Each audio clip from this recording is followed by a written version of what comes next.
यह कहानी सुनने के बाद शायद आप भी कुछ देर चुप हो जाएं, क्योंकि यह सिर्फ कहानी नहीं, किसी के टूटे हुए रिश्ते को बचाती है। राधे राधे दोस्तों, कैसे हो आप लोग। आज की हमारी कहानी का नाम है मायके की अकड़। धड़ाम। अचानक ही प्रिया और सुमन जी दोनों माँ बेटी के आगे कपड़ों से भरा बैग गिरा। दोनों डरकर दरवाजे की ओर देखती है तो सामने प्रिया का पति अंकित गुस्से में बड़ी बड़ी आंखें किए प्रिया को घूर रहा था। अचानक दामाद का इतना गुस्से भरा रूप देखकर सुमन जी डर जाती है, फिर भी हिम्मत करके बोली, दामाद जी, ये क्या तरीका है और ये बैग किसका है। माँ जी, ये बैग तो आपकी बेटी का है और इसके लिए यही तरीका सही है। आज तो मैंने सिर्फ कपड़ों का बैग फेंका है, अगर आपकी बेटी की यही हरकत रही तो अगली बार थप्पड़ मारते हुए पूरे रास्ते में लाकर फेंक दूंगा। बस दामाद जी, बहुत बोल दिया आपने, जबान संभाल कर बोलिए। आप मेरी बेटी के बारे में बात कर रहे हैं, वो मेरी बेटी है, आपके घर की नौकरानी नहीं। इसका मतलब ये नहीं कि आप जैसे चाहे उसे वैसा रखें।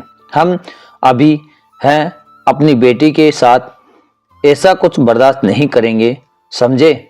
जी माँ जी, बिल्कुल समझ गया, और आज तक जो नहीं समझा था वो भी आपकी अकड़ देखकर समझ गया। जब माँ ही ऐसी है तो बेटी से उम्मीद करना बेकार है। सही कहा आपने। आपने अपनी बेटी को बेचा नहीं है तो अपनी बेटी को अपने पास रखिए। प्रिया, तुम खबरदार, जो आगे से मेरे घर के दरवाजे पर कदम रखने की कोशिश की तो हमसे बुरा कोई नहीं होगा। दिन रात तुम्हें मायके आने का नशा चढ़ा रहता है, बस रात बिताने के लिए ससुराल जाती हो, मायका पास में है तो उसका भरपूर फायदा उठा रही हो। जब भी जी में आए मुंह उठाकर चली जाती हो। शर्म नाम की कोई चीज नहीं, घर गृहस्थी दुख सुख से कोई मतलब नहीं, तो आज के बाद तुम यही रहो। मेरे परिवार और मेरे घर में तुम्हारा कोई रिश्ता नहीं। कहते हुए अंकित जाने लगा।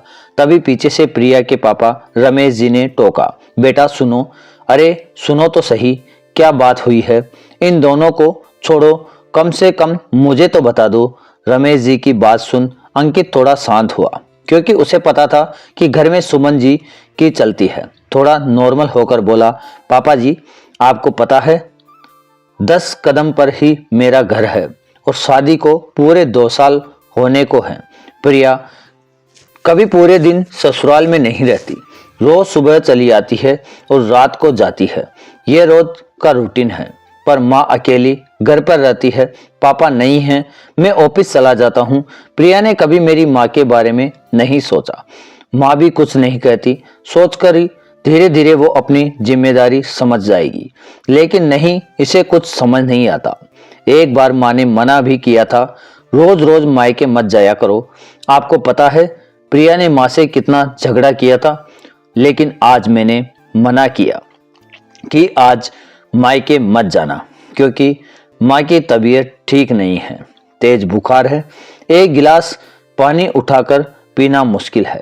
मैं मना करके ऑफिस गया था, फिर भी ऑफिस जाते ही ये मायके चली गई।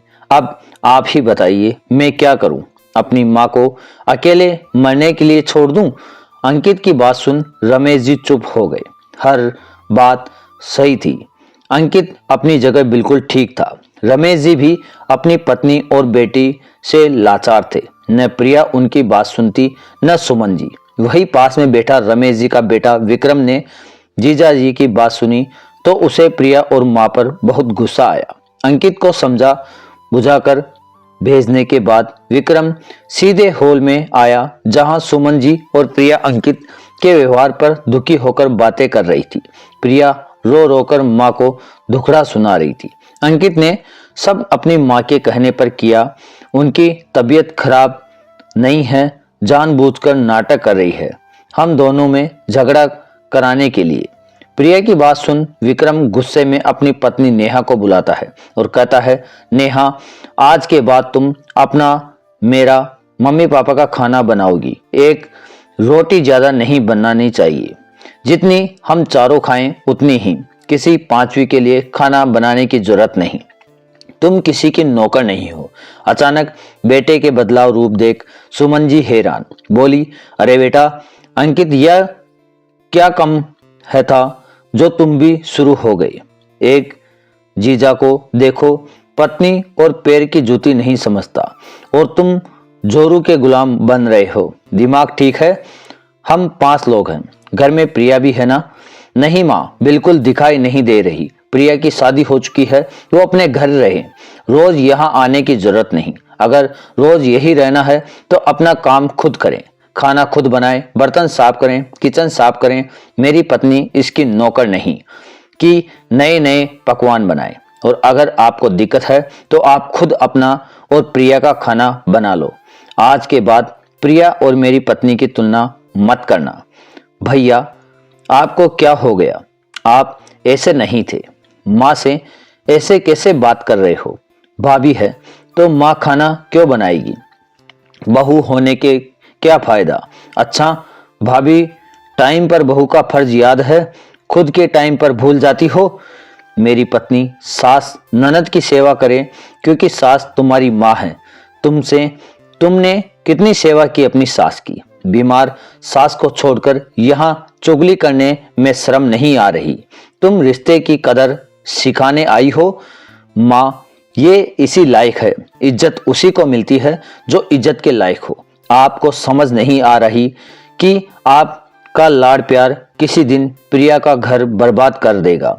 आज जीजाजी ने कपड़े फेंके हैं, कल तलाक के पेपर फेंकेंगे और तुम कुछ नहीं कर पाओगी। पास मायका होने का मतलब ये नहीं कि मन करे चली आओ, तरीका होता है महीने 2 महीने में आओ, और आओ तो गृहस्थी संभाल कर, बीमार सास को अकेला छोड़कर नहीं। अगर उन्हें कुछ हो गया तो दुनिया थूकेगी। अपनी माँ के बारे में सोचो, अगर नेहा तुम्हारे साथ ऐसा करे तो कैसा लगेगा? तब तो तुम पूरी दुनिया में बहू की बुराई करती, गालियां देती। आज बेटी के लिए एक शब्द नहीं निकल रहा, खुद के लिए गाली नहीं उठाओगी। नेहा को कहा कि वो खाना नहीं बनाएगी तो बुरा लग रहा है। क्यों बनाएगी?